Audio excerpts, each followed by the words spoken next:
My name is Shaun Mckellar, and I worked with Jonathan Barnes, my professor, in analyzing the spectra of NGC 6791. So before I can talk about what we did, I'll have to tell you guys a little bit about spectroscopy. Then I can dive into the numerical methods and data analysis we did, and finally, our findings. Before all of that, though, I'm going to tell you some fun facts about NGC 6791. So this star cluster is an open cluster, which just means it lies within the plane of the galaxy it resides in, as opposed to outside of the plane. And it's part of the Lyra constellation, and it lies about 13,300 light years in that direction tonight, if you're interested. It's roughly 8 billion years old, which is significantly old for a star cluster in the Milky Way galaxy. And it's really surprising because it's also very metal rich, which is not expected with older star clusters. Typically, older means less metal rich. All right, so what is spectroscopy? Spectroscopy is simply the study of visual electromagnetic spectrum. So if you have any old matter that's really excited, and by excited I mean it contains more energy than it typically would, such as like in a star where the atoms are always really hot, that matter eventually isn't able to hold on to the energy and is forced to emit that energy outwards as light. When this spectrum of light is emitted outwards, it's going to come out in its own unique spectrum based on the chemical makeup of the matter that it comes from. And because of this, spectroscopy is a pretty large field that sees a lot of applications because it allows you to take any matter or any spectrum of light and find out what type of matter it came from. A spectrometer you might all be familiar with is an MRI. On the bottom left here, I have a more simple spectrometer. It simply allows this incoming spectrum of light to be redirected through a prism into a viewing scope. And if you know what to look for, you can pick out what matter this light is coming from. So the Sloan Digital Sky Survey, otherwise known as SDSS, spent a couple $1 million on this really crazy spectrometer over here. And you can actually see them hooking it up to analyze a cluster of stars where I don't know if you can see it in the picture, but they drill a hole in the plate for each individual star in the cluster. And then they hook up a fiber optic sensor to this plate for each individual star as well. And so when they point it at the cluster of stars, they're able to get a pretty decent set of spectral data. So now that we're able to collect all this spectral data, how do we analyze it? If you look on the right, this is a graph of basically the spectral data that crazy spectrometer would collect. And the first thing you're going to want to look for is spectral lines. So in a sense, this is kind of what they look like. You have spectral lines that are emitted from the atoms. These are literally the frequencies of light that are coming out of the atoms in that star. And you can also compare it to the absorption lines where it's literally everything else. Anyways, if you look at this bottom bar, it's almost like an above view of this spectral graph on the right, where these little lines are the emission lines that you see right here. So if you look closely, each of these emission lines has its own element that corresponds to it.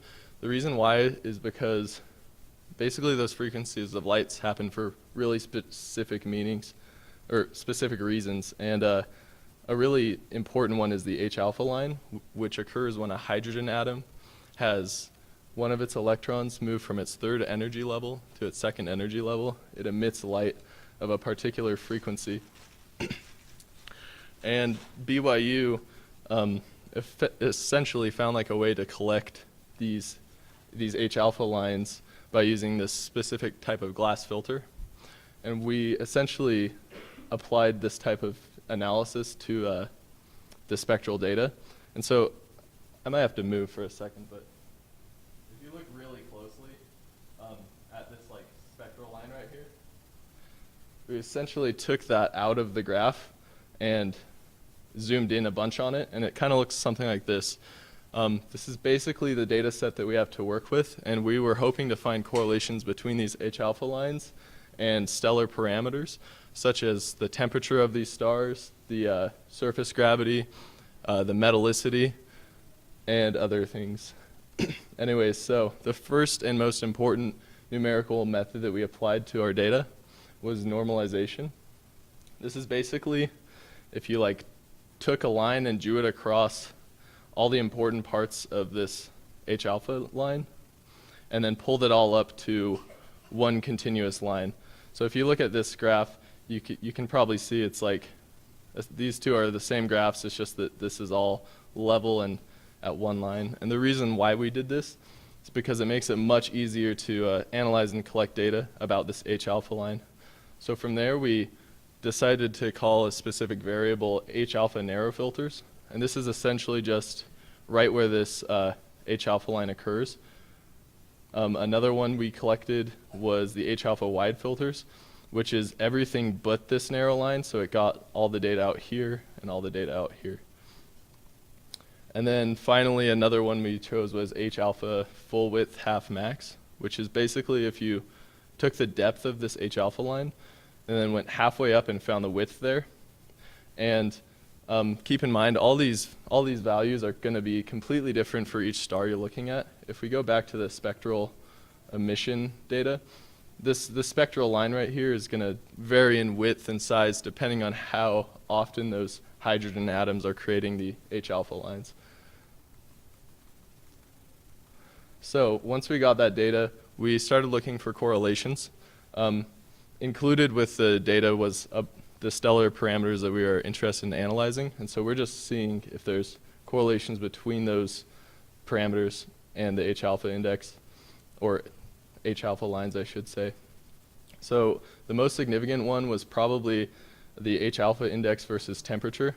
As you can see, it's a pretty decent fit, and it has an R value, this R value of 0.94. So the R value is essentially like a value of how well this line we fit to the data, how well it fits the data. An R value of 0.7 is like not really a good fit, but there's something there. An R value of 0.8 would be like a pretty decent fit and maybe something to get excited about. And our R value of 0.9 or higher is something to definitely be excited about. And there's a strong correlation there. So apart from this, I took things in a little bit different direction. I was interested in looking at the H alpha narrow filter versus the colors. And there was definitely a decent correlation there. We have an R value of 0.85. And as you can see, I mean, there's definitely something to say about how those two parameters fit together. And I realized kind of that maybe because we're graphing color versus H alpha here, and in the previous slide, temperature versus H alpha, then maybe that kind of explains the correlation that we saw, where it's really just a correlation of temperature and color. And this isn't really surprising. This is something that, is not new to spectroscopy. We've always known that there's a correlation between temperature and color in spectroscopy. But it's kind of cool to see this new data that fits with that theory. And overall, if you were to try to use one of these two methods to find something out about temperature, you'd actually be better off looking at the H alpha index versus temperature because the R value is a little bit better. So that was kind of cool. Another thing I wanted to look into was how metallicity altered or correlated with the data because I had such a high metal star cluster. So the first thing I looked at was metallicity versus subclass. And first I'm going to talk about these two things because you might not know what they are. So metallicity is essentially how much more metal a certain star is as compared to our own. So our own star on this graph would be a metallicity of 0, whereas a star with less metal would be negative and a star with more metal would be positive. And then subclass is essentially just how large the star is. They're typically actually done with letters, but we just decided to apply numbers to them. And so 1 would be the largest and then 5 would be the smallest. So the R value that I got for this graph was pretty terrible, but nonetheless, I think there might be something there. because we had such a small set of data for metal positive stars, it would be something that might be worth analyzing if we had more time to do research or did research in the future. And then another correlation I looked for was metallicity versus gravity. Again, it's a pretty small R value, but perhaps given more data and more time to research this, we would see some interesting things about this correlation. And yeah, it's kind of interesting because in a way it does fit with the theory that a smaller star would have more metal. So, and I have some acknowledgements to make about SDSS since they provided all of the data, BYU since they provided our method of finding the H alpha lines, and of course Professor Jonathan Barnes. So that's my presentation. Do you guys have any questions? Yeah. So with some of the data, I was checking out. I was really interested in metallicity. I did metallicity versus color because I thought there'd be something there, and that R value was like 0.02. So that's like absolutely abysmal. Just an example. Well, that's a really good question. I would actually love to analyze those stars. If I had a little bit more time, maybe I'll do it sometime this weekend actually. My guess is maybe it had to do something with the age of the star, because I know that as stars age, if they kind of expand outwards, it will totally change their color and temperature. So that could be something to do with it. Also, something interesting about that graph is we fit a linear line to it, but to me it looked more of an exponential line. And so, again, areas for more research. Yeah, not Earth. So if we took the metallicity of our own star, we would find it to be a metallicity of 0. That doesn't necessarily mean there's no metal in the star. It's just kind of what we decided to base other stars' metalness on. So I was pretty interested in that topic as well, because it took a lot of time to draw those normalization lines. We had to do it for each star. Supposedly there is a way to do it with computers, but it does, I don't know, it requires really complex algorithms, and possibly, from what I heard Jonathan was saying, artificial intelligence is the best way to do it at the moment. But that's a good question. It's got to be roughly 13,300 years old, because the star cluster is about that many light years away.